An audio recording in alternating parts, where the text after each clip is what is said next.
ఇగో ఇవన్నీ పురుగులు, ఎండబెట్టిన పురుగులు. ఇవన్నీ మనకు చేపలు ఎండబెట్టి అమ్ముతారు కదా, అట్లా ఎండబెట్టిన పురుగులు పటాయాలు అమ్ముతున్నారు. ఇవన్నీ పురుగులు, ఇవన్నీ పురుగులే, ఎండబెట్టిన పురుగులు. ఈ అమ్మాయిల తిండి పాడుగానే ఇట్లా తినే రోగాలు తీసుకొస్తున్నారు కదా మొత్తం. చూడు ఎట్లా కూర్చుందో.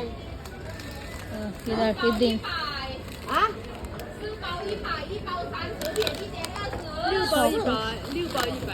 100泰铢是不是啊？100泰铢 చాక్లెట్లు ఏందని అడుగుతుంది ఇది.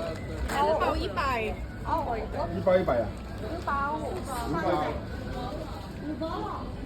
ఇగో ఏం పురుగులో ఏందో ఏంటో, పేగులు అన్నీ చెత్త చెదారం తిని. ఇవి కూడా కాస్ట్లీ. మెల్లగా అయితే బయటకు వచ్చినావు అబ్బాయిగా, దాని చెత్త చూడలేక.